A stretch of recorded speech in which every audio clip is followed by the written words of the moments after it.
a las compañías de las que venís vosotros, porque partió de un proyecto de software, que es un proyecto de software libre que existía antes de que existiera la empresa. Y a partir de ahí se creó una empresa que ha ido creciendo de forma orgánica, surgió en Estados Unidos y ha ido creciendo y ahora mismo pues tiene, creo que el año pasado eran 17 oficinas, este año creo que ya va cerca de 20 por todo el mundo, y que ha tenido desde sus orígenes un crecimiento bastante rápido y donde quizá por esos orígenes open source una de las características es que ha habido una cultura de colaboración que ha sido muy importante para el proceso de mejora continua que hemos realizado, ¿vale? Aún así, bueno, pues como también iremos comentando, esta cultura de colaboración pues también pues digamos que sufre amenazas durante un proceso de crecimiento. Siempre me gusta empezar, aparte de contar algo de mí o de la empresa en las presentaciones que hago, preguntar un poco a vosotros, ¿no? Para que sea un poco más diálogo. Quería saber, por ejemplo, quiénes de vosotros venís de una empresa que consideréis pequeña. Bueno, veáis. Muy bien, muy bien. ¿Cuáles consideráis que es mediana? Es un poco difícil. ¿Y grande? Tenemos un poco de todo, ¿no? Liferay ahora mismo tiene unos 500 empleados en todo, bueno, algo más ya, algo más de 500 empleados en todo el mundo. Y bueno, hemos sido empresa pequeña, hemos sido empresa mediana y empezamos a ser una empresa un poco grande, aunque bueno, dentro del grande, pues como va desde unos pocos cientos de empleados hasta muchos miles, de los que habéis levantado la mano viniendo de empresa grande, ¿cuáles tenéis más de, yo qué sé, 3.000 empleados? Pues o sea, ya empresa muy grande, ¿no? Lo que pasa es que, bueno, pues un poco como decía Peter, las empresas grandes están intentando ser pequeñas, ¿no? O por lo menos, yo lo diría de otra manera, están intentando coger lo bueno de las pequeñas.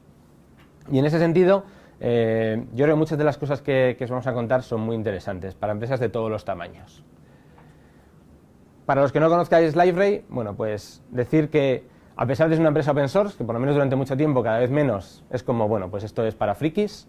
Bueno, fuimos la primera empresa junto con otra, que en el año 2008 fuimos introducidos en un cuadrante mágico de Gartner, que como sabéis es uno de los principales analistas del mundo, y que, bueno, pues hemos ido subiendo desde visionarios, donde nos pusieron inicialmente, hasta líderes. Ahora mismo somos los líderes de IBM en el cuadrante mágico de portales horizontales, que es el tipo de productos por los que somos más conocidos.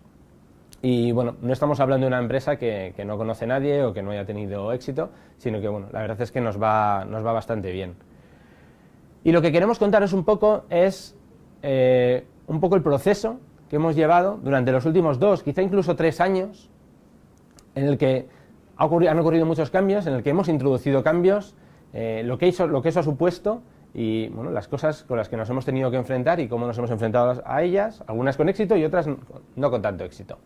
El punto de partida, como decía, es un proyecto open source. Quizá el punto de partida es un poco diferente a lo que a lo mejor os vais a encontrar vosotros, aunque luego veréis que tampoco hay tantas diferencias. ¿Qué caracterizaba este punto de partida? Primero, un modelo de desarrollo muy ágil en el sentido de lo que significa la palabra ágil, no necesariamente que se use la metodología Extreme Programming, Scrum o la que esté más de moda en ese momento en el mundo ágil, y luego una velocidad de desarrollo muy rápido. Y a partir de aquí, pues ha ido una evolución que os vamos a ir contando, que va a pasar desde, bueno,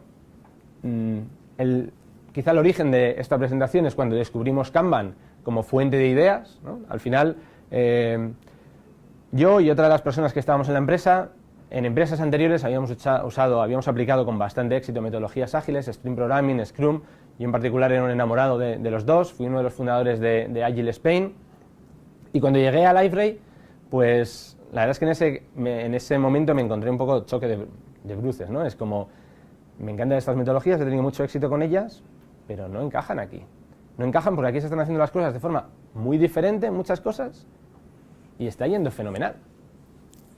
¿Tiene sentido en un contexto así de repente cambiarlo todo, ¿no? Que es un poco lo que hubiera obligado a hacer si queremos introducir Extreme Programming o Scrum? Pues no tiene sentido, ¿no? Y en ese momento es cuando, bueno, o pasado un tiempo,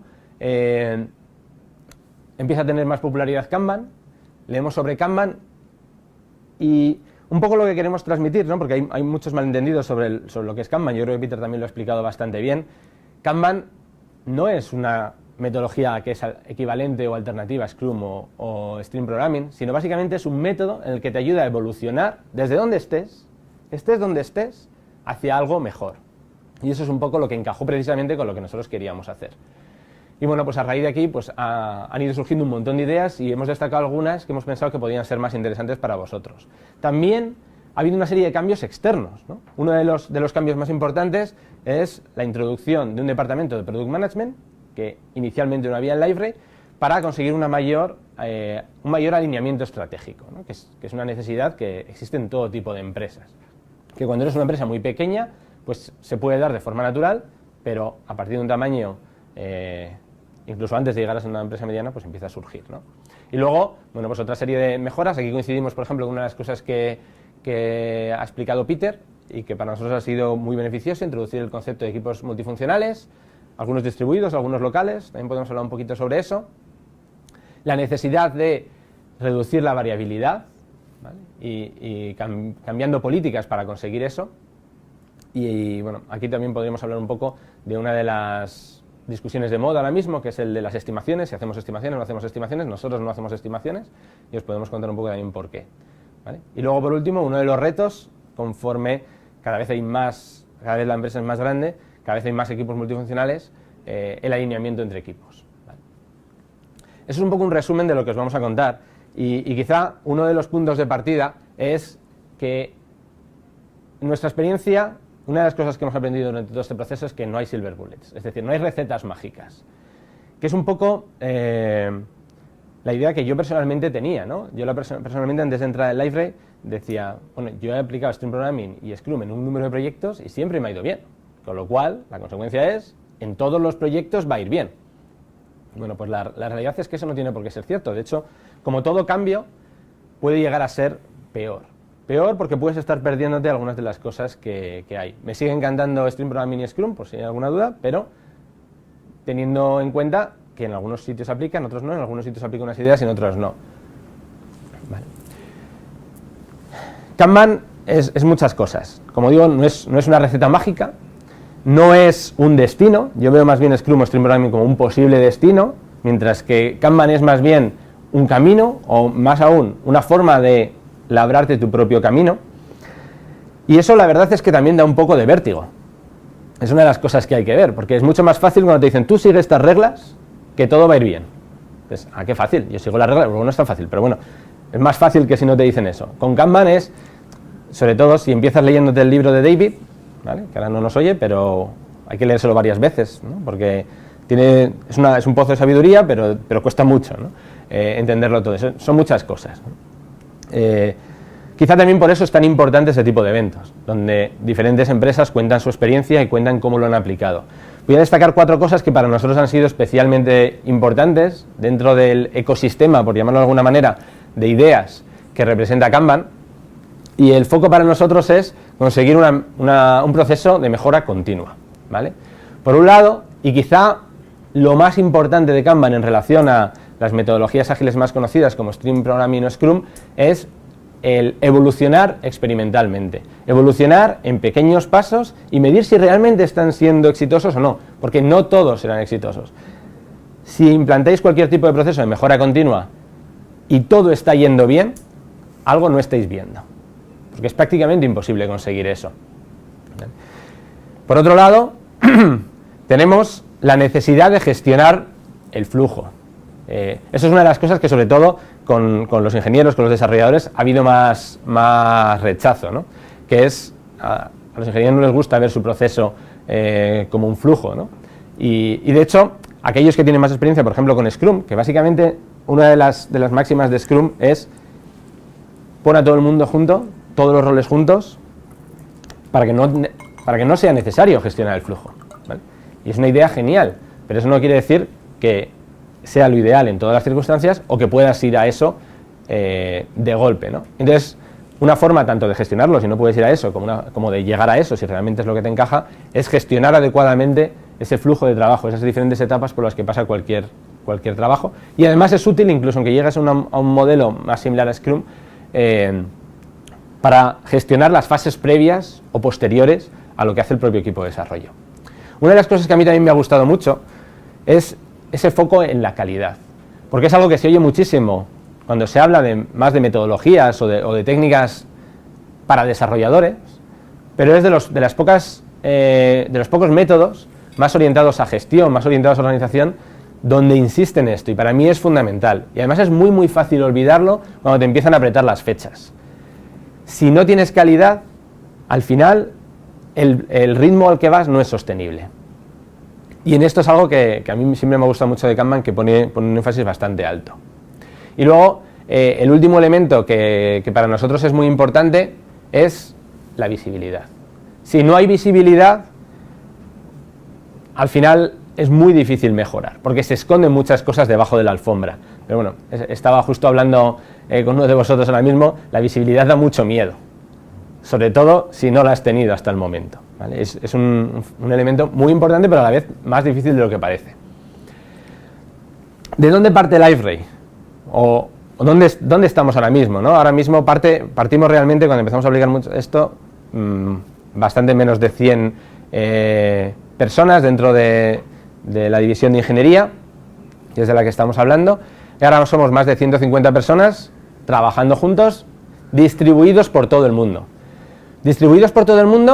Y bueno, en general, con las cosas funcionando bastante bien, con un equipo bastante productivo, bastante ágil, y quizá una de las cosas un poco diferentes es que tenemos tanto los propios empleados como desarrolladores por todo el mundo, muy habitualmente de partners o gente que trabaja por su cuenta, también haciendo contribuciones, y que también es algo que hay que gestionar, ¿no? Luego, por otro lado, quizá otra característica importante es que es un equipo muy motivado y con mucho talento, ¿vale? Y luego, perdón, que me he saltado un punto, y luego otra de las características quizá importantes, que aquí en Liferay siempre ha surgido un poco así, quizá por los orígenes de Liferay, es que la mayoría de los cambios vienen de abajo arriba. Y eso es tremendamente importante. Cuando los cambios vienen de abajo arriba, las cosas son muchísimo más fáciles. Pero a la vez, es algo que es muy fácil perder, ¿no? Y ahí, pues tanto Esther como yo, también hemos pecado de pensar, es que tenemos que cambiar esto, no está funcionando, vamos a aplicar esto. Cuando lo haces así, cuando lo intentas forzar, no digo que no vaya a funcionar, pero es muchísimo más difícil. Es una de las lecciones que también repetiremos. Y antes de entrar un poco en materia, quería haceros esta pregunta. O sea, ¿qué ocurre si algo parece que está funcionando, ¿no? Casi siempre que se da una charla de estas, pues se habla de teníamos todos estos problemas y claro, teníamos que solucionarlos, ¿no? Nosotros, hombre, no voy a decir que todo era perfecto en absoluto, ¿no? Y de hecho os vamos a contar algunas cosas, algunos de los problemas que teníamos y cómo los hemos resuelto, pero la situación era bastante buena. Y para mí esto es algo bastante importante. ¿Realmente solo podemos hacer un proceso de mejora continua si las cosas van mal? Hombre, lo ideal es que no dejes que las cosas lleguen a ir mal. Si van bien, con mayor motivo hazlas, porque hay un dicho americano que tiene dos características, una es que es tremendamente popular, o una frase, más que un dicho, y la otra es que es tremendamente falsa, ¿no? Que es el crecer o morir, ¿no? El grow or die, ¿vale? A todos los que os gusten estos temas sabréis que probablemente para una empresa crecer es la forma más rápida de morir, ¿no? Estadísticamente se demuestra, y no al revés, pero sin embargo sí que hay un foco de verdad, o sea, un núcleo de verdad dentro de esa frase, que a mí me gusta traducir o representar como improve or die. Es decir, o mejoras o mueres, porque tu organización está cambiando. Si está creciendo, está cambiando más aún, pero el contexto alrededor de ti está cambiando. Y hay una frase que le gusta a Esther, que es de John Fitzgerald Kennedy, que dice que hay riesgos y costes en actuar, en cambiar las cosas. Eso hay que ser consciente de ello, pero son mucho menores que el coste a largo plazo de no cambiar nada, porque muchas veces para cuando quieres cambiar algo quizá ya es un poco tarde, si no probablemente va a ser mucho más difícil cuanto más tardes en hacer algo. Y eso es un poco lo que nos ha regido a nosotros dentro de este proceso de cambio, y lo que nos ha ayudado a cuando realmente surgían problemas, algunos de los cuales nos hemos dado cuenta un poco tarde, tampoco vamos a decir lo contrario, bueno, nos ha guiado a mejorar la situación, ¿vale? ¿Cuáles son nuestros objetivos? Bueno, pues nuestros objetivos son los mismos objetivos de prácticamente cualquier organización, ¿no? Queremos ser productivos, queremos tener un producto de calidad, con mucha innovación, y quizá una de las cosas un poco más específicas es, queremos que el desarrollo sea divertido, queremos que los desarrolladores estén contentos porque creemos que producen un mejor trabajo, también queremos que eso al final fomente la innovación, queremos apoyarnos en la transparencia para ser capaces de dirigir estos procesos de mejora continua, y si la transparencia es a todos los niveles, tenemos que ser muy responsivos al feedback que al final recibimos, tanto directa como indirectamente, en ese feedback, ¿no? Y al final esto, que es lo que queremos nosotros, pues probablemente, si conocéis Kanban, os suene muy familiar. Les voy a dar el paso a Esther para que nos cuente un poquito más de algunos casos concretos de cómo hemos aplicado Kanban para mejorar nuestros procesos. Hace un poquito de fuego. ¿Te dejo esto? A ver, sí. Ah, vale. Bueno, ya, que eso. Bueno, entonces, como habéis visto nuestros objetivos, y los que o bien conozcáis Kanban o hayáis aplicado Kanban o hayáis leído sobre Kanban alguna vez, os sonará esta slide y veréis cierto alineamiento con la receta del éxito que describe David J. Anderson en su libro que da Kanban, cómo Kanban te ayuda a focalizarte en calidad, a priorizar tu trabajo, a atacar las fuentes de variabilidad, a reducir tu work in progress, a ser más transparente y a hacer delivery más frecuentemente. Entonces, ahí es cuando ves claro, o cuando vimos claro, que la verdad es que Kanban se adaptaba bastante bien como un método a aplicar en Library Ingeniería, porque además la ventaja que tienes es que no te obliga, como bien ha dicho Jorge, a cambiar nada. O sea, no tienes que cambiar roles, no tienes que cambiar tu forma de trabajar. Bueno, para que nos pongamos en contexto, y os pongáis en contexto en 2 años para atrás, o más de 2 años para atrás, yo lo que he hecho, para que veáis cuál sería en aquel momento nuestro nivel de madurez en la implementación de las prácticas de Kanban, y esa era la situación que teníamos en Library. Como podéis ver, en visualización, en limitar el trabajo en progreso, incluso en gestionar nuestro flujo de trabajo, pues no estábamos, hacíamos cosillas pero muy poco. Quiero deciros que el 0 era, bueno, no hacer nada, y el 5 es la situación pues donde quiero estar, ¿vale? La situación idónea. Y no teníamos ciertas reglas, teníamos ciertas políticas definidas, pero tampoco eran del todo explícitas, ni tampoco estaban totalmente claras y definidas dentro del equipo. Y lo que sí que teníamos era un buen feedback, como ha explicado Jorge, teníamos la comunidad, teníamos a los clientes, pero ya estábamos detectando que había a veces que ese feedback ya no llegaba tan bien a la gente de ingeniería. Los canales estaban degradando un poquito, ¿no? Entonces necesitábamos mejorar ahí. Y en lo que sí que estábamos bien, pero porque eso está en la cultura de Library, o sea, Library nace así y está, o sea, nada más que entras en Library y te das cuenta, es mejorar y trabajar de forma colaborativa. O sea, no hace falta que nadie te explique ni nada, tú te pones a trabajar y lo ves minuto 0. Y lo digo yo, que entré en Library hace 2 años y fue como impresionante, jamás había visto un nivel de colaboración tan grande. Bueno, entonces ahora, ¿qué os voy a explicar? Pues nuestro caso particular, vamos a ver casi las 4 patas que ha explicado Jorge de lo que es Kanban para nosotros, y la primera parte es la que vamos a ver es, bueno, cómo manejas tu flujo de trabajo, y a raíz de eso, cómo intentas buscar, o cómo hemos intentado buscar el difícil balance entre autonomía y alineamiento, autonomía de equipos o de ingenieros y alineamiento de los mismos.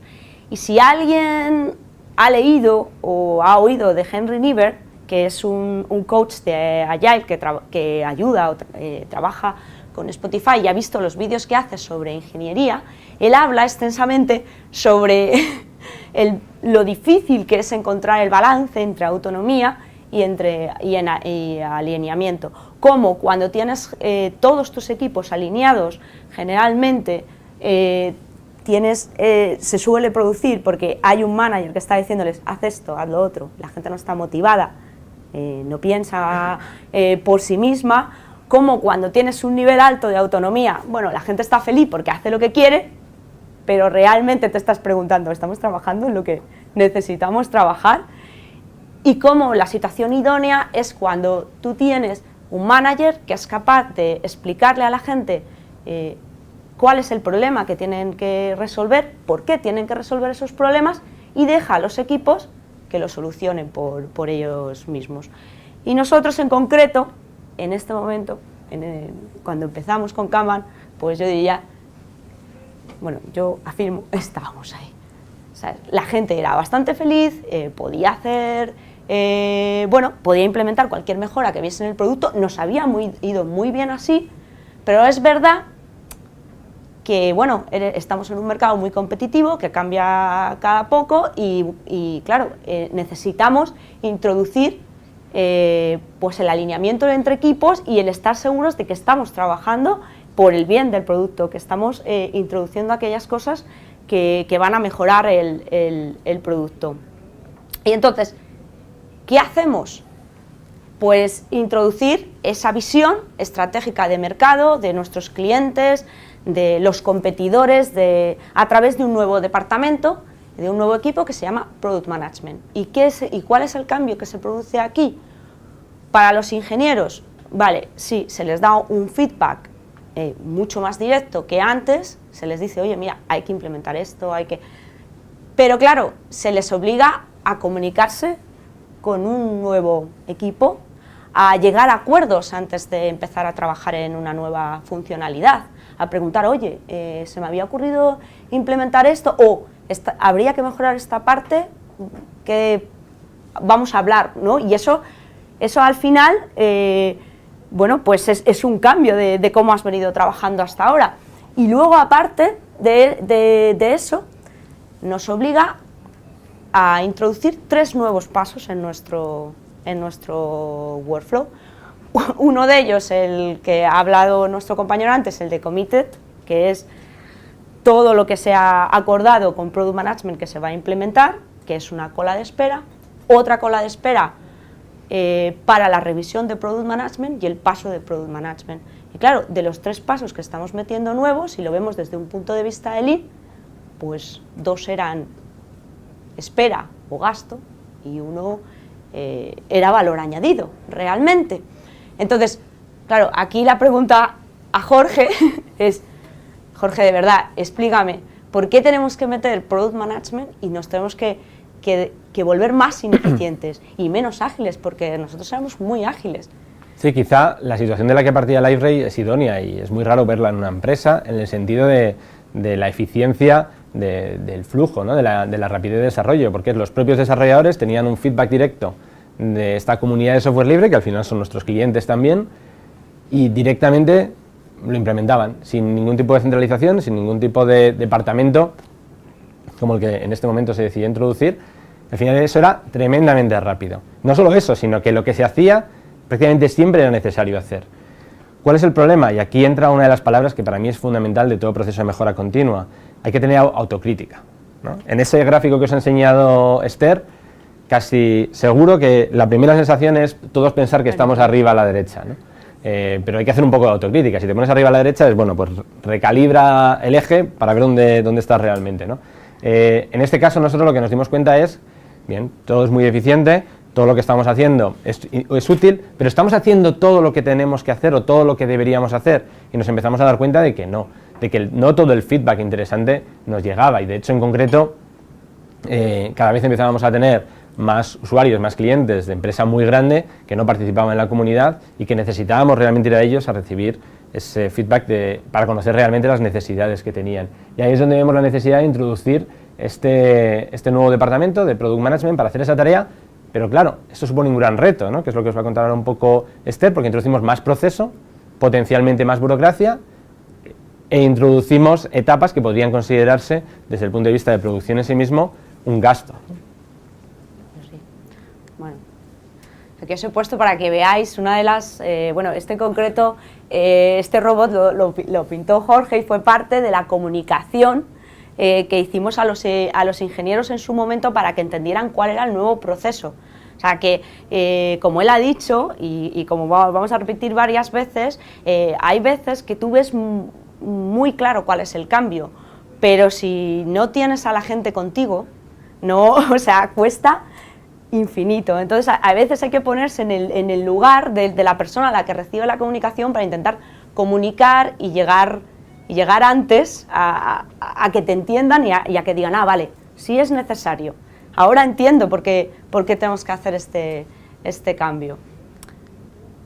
Y claro, ¿qué pasó? Pues que nos movimos aquí. ¿Y qué pasa?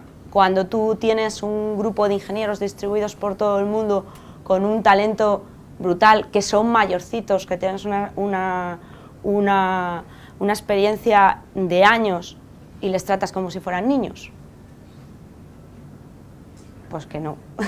No, en nuestro caso, realmente en LiveRail la rotación no, casi no existe, pero sí que se te desmotivan y tú no quieres, o sea, no queríamos llegar ahí. Entonces, siguiente movimiento, porque esto no puede seguir así, o sea, no puedes tratar a la gente mayor como si fueran niños pequeños, no les podemos decir lo que tienen que hacer. Entonces, ¿qué hicimos? Bueno, un poco, como vais a ver más adelante, queríamos incrementar, pues otra vez nuestra agilidad, queríamos volver a devolver la autonomía a los desarrolladores, su autonomía, y bueno, ¿qué hicimos para ello?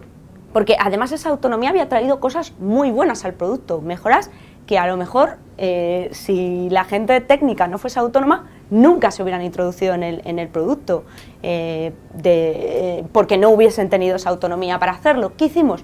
Definimos primero claras responsabilidades, definimos el producto que tenemos por áreas y definimos cada componente que pertenecía a cada área, dividimos el producto en áreas, en componentes, y a cada equipo le dimos, digamos, un área o varias áreas como responsabilidad, ¿vale?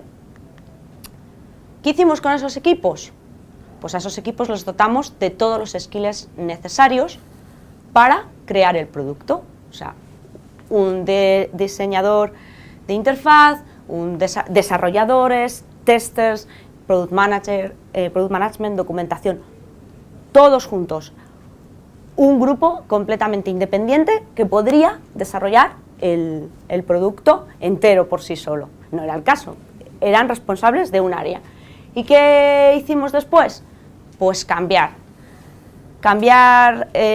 ciertas reglas, ciertas normas y ciertas partes del proceso. Por ejemplo, una de las cosas que hicimos, que para mí es clave, todas las revisiones de código todo el código que se introducía en el producto tenía que ser revisado por el equipo responsable del área que ese código estaba modificando. De manera que los responsables de ese área sabían todo lo que estaba ocurriendo en su área. O sea, todos los códigos, todos los cambios que se estaban produciendo, incluso si lo estaba haciendo otro equipo externo, como puede ser soporte. Otra cosa, hasta ese momento nosotros teníamos una regla en la que decíamos a los ingenieros, dedica cierto tiempo a nuevas funcionalidades y dedica cierto tiempo a bugs. ¿Qué hacemos? Mira, aquí vamos a definir unos thresholds. Este es el mínimo de calidad que tiene que tener tu componente. Yo te voy a proveer de unas métricas y de unos datos y tú vas a decidir. Hay un threshold que no puedes pasar. Y ese threshold, por supuesto, acordado con los y ellos deciden. Tienen la información y toman decisiones informadas. Y la verdad es que creo que funcionó, ¿no, Jorge? Creo que...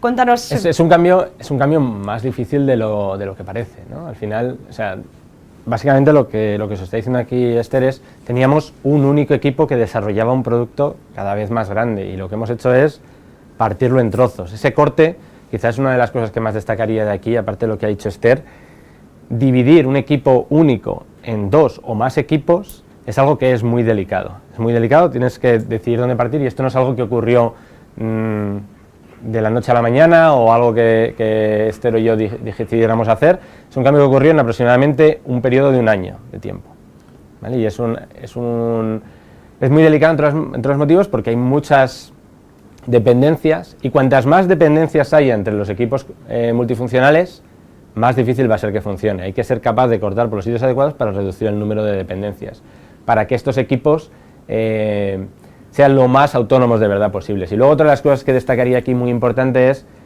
partimos de ese departamento de Product Management hay un Product Manager, o a veces más de uno, en cada uno de los equipos. Esa es una de las claves que nos permitió realmente que tuvieran autonomía, ¿no?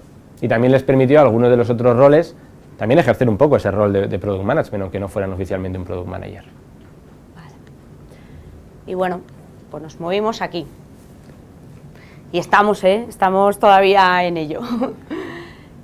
Y lo que nos dimos cuenta, que no hay nada como darle a las personas, a un equipo, la autonomía y las responsabilidades. Ellos desarrollan un sentimiento de pertenencia, y ese sentimiento de pertenencia es clave para traer mejoras. No sé, es como que ahora sienten que además allí tenemos la costumbre de hablar de jardines, y todos quieren tener su jardín con flores en perfecta situación, que no crezcan malas hierbas, y la verdad es que es increíble verlo.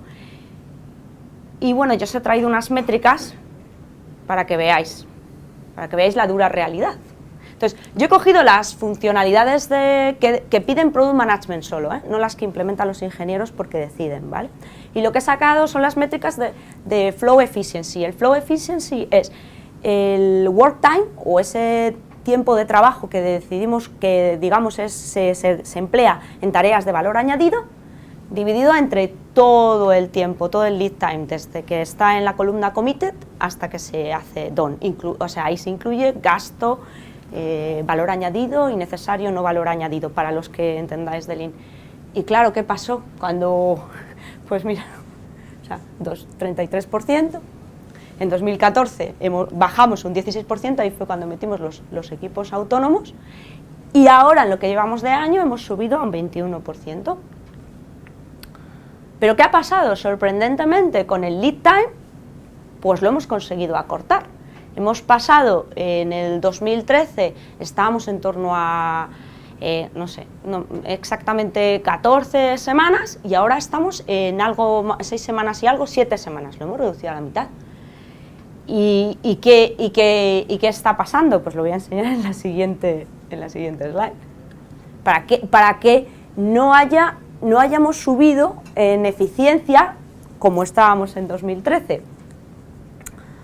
Bueno, pues que tenemos un cuello de botella impresionante, y para eso Kanban nos sirve y nos ayuda. ¿Por qué? Porque nos ayuda a detectar dónde están nuestros cuellos de botella en el flujo, ¿vale?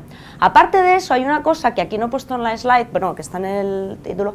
Cuando integramos a nuestros ingenieros de test, y eso es importante decirlo, ellos que están completamente deslocalizados de todos los equipos, y empezamos a trabajar, empezaron a trabajar en conjunto en la misma parte del equipo, como una parte del equipo, y empiezan a trabajar con los desarrolladores. En un año han sido capaces de reducir el tiempo de test en un 40%, ¿vale? Y eso es importante, porque eso es una de las medidas que a nosotros nos da que esa integración está realmente funcionando. ¿Por qué? Porque están trabajando al lado de los desarrolladores, están hablando con ellos y están aprendiendo qué es esa nueva funcionalidad. Entonces luego cuando la prueban con ellos, luego cuando les llega el trabajo ya terminado y pasado por Product Management, ya ni siquiera necesitan todo el tiempo que necesitaban antes para probar. Incluso ahora mismo estamos probando incluso antes de que llegue a Product Management. Bueno, y lo que ha comentado también nuestro compañero, Local Maximum. Hay veces que piensas que estás en el mejor sitio o sea, que estás arriba del todo, que ya no puedes mejorar, pero es porque no ves que te queda la otra montaña. Cuando ves que te queda el pico más alto y quieres subir, el problema que tienes es que hay veces que tienes que bajar para subir. Entonces, bueno, todos los cambios necesitan un tiempo, ¿vale? Y como ya se ha dicho, no es que tú cambias y empiezas a mejorar directamente, que parece que es lo que se vende. Mentira. O sea, tú cambias, lo mueves todo, empeoras y luego empiezas a mejorar. Otra cosa que quiero comentaros, que hemos hecho mejoras en la calidad. Brevemente, solo 2 cosas para que veáis. En una, estamos invirtiendo en modularizar nuestro producto y eso nos va a llevar a ser capaces de hacer deliveries más cortas, porque el coste de la delivery va a ser más pequeño y, por supuesto, les va a dar más autonomía todavía a los equipos, porque los equipos van a ser capaces de hacer delivery de las partes de su producto, de las que son responsables, sin necesitar de otros. Bueno, al final siempre habrá interacciones, pero no tanto como ahora. Y otra cosa que, por ejemplo, nosotros hacemos, que esto es lo bueno de ser open source, es que tenemos pues un programa community en el que ahora mismo nosotros estamos haciendo release de la nueva versión, que es la 7.0, a la comunidad, y cualquiera se la puede descargar porque está ahí, puede participar en nuestro programa y nos da feedback. ¿Qué es lo bueno? Que como ahora nosotros tenemos equipos, cada equipo tiene una persona, al menos, que interactúa con esa comunidad. No perdemos el feedback de la comunidad, que hubo un momento en el que no es que lo perdiésemos, pero estábamos ahí difícil, ¿no? Era bastante difícil. Otra cosa que hemos hecho, mejorar la visualización, y eso te lo da Kanban sin ningún problema, y van a hablar las fotos por sí mismo. Este es nuestro primer Kanban, que hace mucho tiempo cambiamos a este, en el que ves ya empiezan a salir todas las métricas, a la gente le sacamos tenemos todos los equipos, siguen, bueno, pues tienen sus tarjetas, tenemos los work in progress definidos, tampoco mucho más que explicar. Este es el que tenemos a día de hoy. Hemos pasado de tener una gran reunión a tener diferentes reuniones, cada equipo tiene su reunión, y hay equipos que están completamente distribuidos, que han dicho, mira, no tiene sentido que nosotros sigamos el Kanban físico, y solo los hacen, o sea, el tablero físico solo lo hacen con tablero electrónico, ¿vale? Y lo grande es que este tablero se lo han hecho ellos. Por ejemplo, un equipo se lo ha hecho sin que nadie les diga nada. Vale, no han puesto el trabajo en progreso, pero parece que ya están entendiendo para qué sirve Kanban, y eso es muy importante. Este es un ejemplo. Ahora tenemos tableros electrónicos que te muestran trabajo de todo el conjunto de ingeniería, como es este, donde no limitamos el trabajo en progreso porque ya no tiene sentido, somos demasiados, es imposible. Y luego cada equipo tiene sus tableros. Hoy en día cada equipo tiene el de Plan Ahead, o lo que vosotros entendéis más como el portfolio, o donde se puede ver en qué van a trabajar, uno de bugs y otro de historias, o sea, tienen 3 tableros diferentes. Hay algunos que lo han juntado, o sea, les dejamos que vayan probando como les guste. Y bueno, esto es como nos consideramos que estamos ahora, que hemos mejorado bastante, pero todavía seguimos teniendo retos para el futuro. Estos son los que opino, ¿no? Hay que trabajar en reducir el trabajo en progreso. Tenemos que trabajar fuerte en encontrar el balance entre ser predecibles y la innovación. Ya saben, aquello de 100% predecible, 0% innovador, eso para nosotros no es una fórmula viable. Y bueno, y el que ahora tenemos equipos autónomos, pero no queremos que sean autónomos que no se hablen entre ellos. Y aquí aprovecharía a preguntarle a Jorge, ¿cuál es la medida que tú crees que va a traer pues más beneficios, ¿no? Me ha hecho la pregunta difícil ahora, ¿no? Ya. Acabando. Realmente no se sabe, yo creo que es imposible de saber y lo que es importante es ser consciente de las cosas que tienes que mejorar. Pues sí, yo lo único que me comprometo es a que voy a sacar las métricas para ver si realmente estas acciones traen mejoras. Y bueno, y ya para terminar, algunas lecciones aprendidas de todo este camino. Sí, quizá para terminar, tres últimos detalles, tres conclusiones que consideramos importante destacar de esta presentación, ¿no? La primera de ellas es, para hacer con éxito un proceso de cambio tienes que no creerte nada, ni de lo que te dicen otros, ni de lo que crees que está funcionando. Tienes que construir un poco sin estar atado a lo que has hecho hasta el momento o incluso lo que dicen otros. Esto es muy importante. Una de las cosas que hicimos nosotros recientemente, por ejemplo, es decir, borramos el tablón. Lo borramos. ¿Por qué? Pues porque en el fondo teníamos la sospecha de que en gran parte no se estaba, o algunas de las cosas para las que se usaban no servían de nada. No estaba consiguiendo su objetivo, que es permitir visualizar el estado del trabajo, los problemas que había. Lo borramos. Ese es un poco el motivo por el que veis el resultado que habéis visto en la última foto de Esther, que la mitad estaba vacío, ¿no? Todavía no lo hemos reestructurado. Cambiará. Y entonces lo que ocurrió es, parte de los equipos dijeron, es que no nos merece la pena. Y uno de los motivos por lo que decía Esther, que es porque es que estamos distribuidos, es que no estamos aquí todos. Ver solo el trabajo que está haciendo aquí no tiene sentido. Hay veces que hay que hacer un poco borrón y cuenta nueva mentalmente, ¿no? El segundo, las métricas son fundamentales para todo proceso de cambio, ¿no? A mí hay una frase que siempre me ha gustado mucho, aunque tiene sus riesgos, que es aquello de que lo que no puedes medir no lo puedes mejorar. Pero ojo, esto también tiene mucho riesgo y es una de las cosas que también nos hemos dado cuenta Esther y yo durante este proceso. Hay veces que, o porque la métrica que coges no es la correcta, o porque esconde determinadas cosas que también son importantes, si te guías solo por la métrica, puedes cometer errores importantes, ¿vale? Entonces es importante tener en cuenta las métricas, pero quizá la tercera idea que os quiero transmitir protege un poco de los peligros que pueden tener las métricas, que es incorporar a la gente en los procesos de cambio. Y me ha gustado mucho una de las transparencias que ha enseñado Peter en la presentación anterior, si habéis visto, y es todo proceso de cambio tiene una fase en la que las cosas van a peor, donde hay incluso un periodo de caos. Y te puedes quedar en ese periodo de caos. No sé si eso lo ha destacado lo suficiente. Te puedes quedar ahí.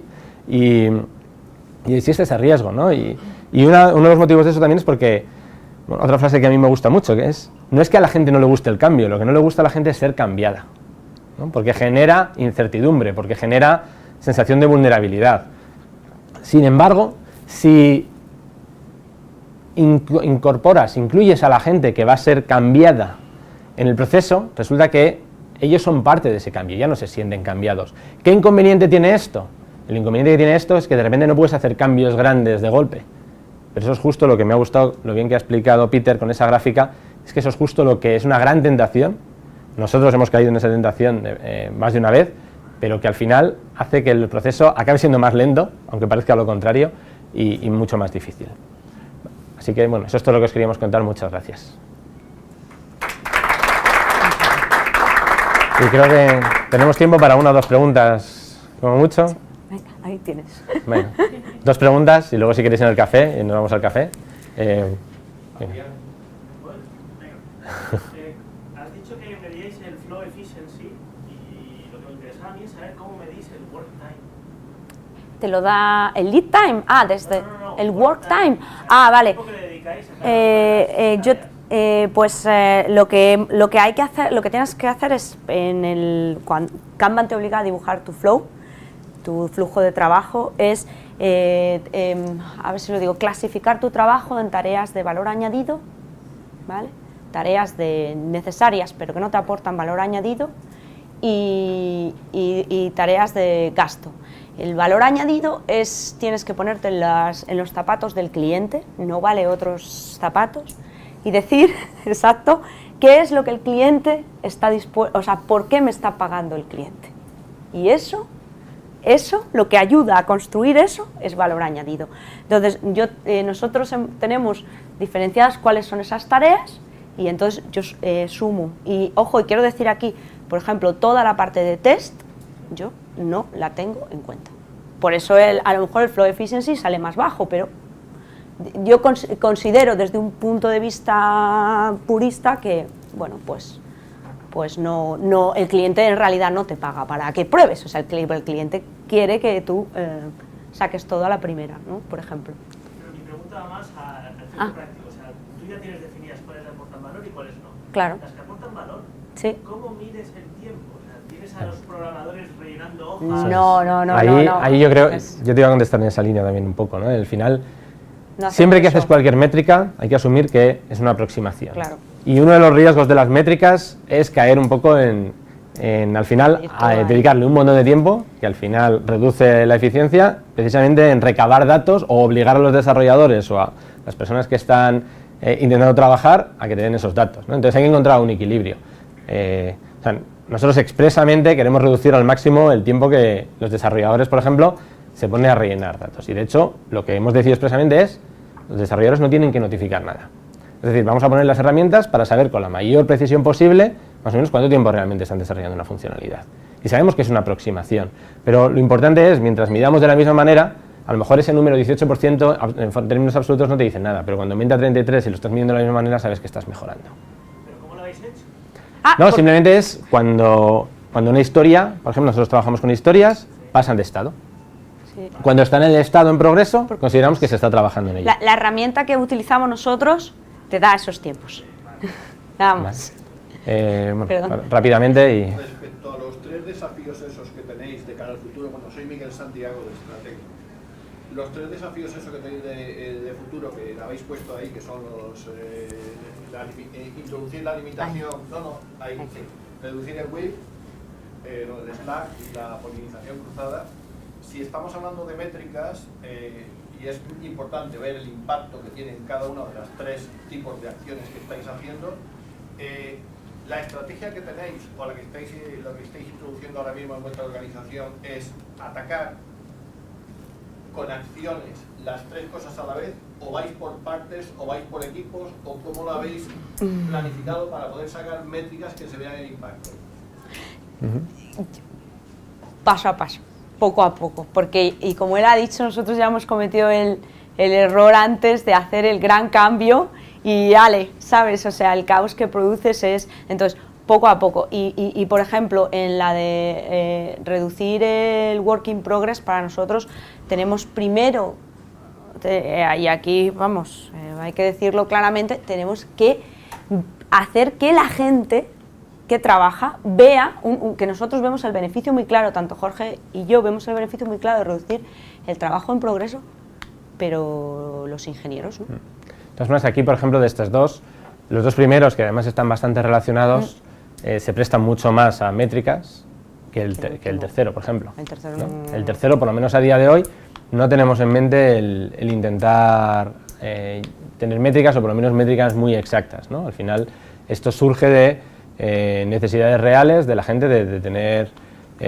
una distribución de conocimiento dentro de los equipos. Y a día de hoy no nos estamos planteando este proceso de cambio, en concreto, este proceso de mejora, usando métricas. O sea, estáis priorizando sobre los 2 primeros acciones en ciertos equipos para ir midiendo el impacto correspondiente y seleccionando las acciones. Incluso además tampoco necesitarías ni meter ninguna métrica nueva, con ver las que ya tenemos de la calidad y de producto y del flow efficiency, las que te he enseñado, y ver el impacto que causan, podrías ya... A lo mejor no es como dice él, pero es que tampoco hay que ponerse a... como ha dicho Jorge, porque tampoco hay que buscar la métrica exacta que te diga tal, sino... Más que la métrica, lo que me preocupa es la estrategia de voy a empezar por reducir WIP sin meterme en otras acciones para ver si eso está funcionando y hasta qué punto me da impacto o no. Porque si meto varias acciones a la vez, no voy a poder determinar. Hay que encontrar un equilibrio. Que debo exportar hacia otros equipos. Cuantas más cosas hagas a la vez, peor. Por otro lado, hay cosas que están muy relacionadas y precisamente es positivo hacerlo a la vez, ¿no? Pero bueno, para que no se nos enfríe el café, vamos al café y si tenéis cualquier otra pregunta, pues estaremos encantados de hablar. Muchas gracias.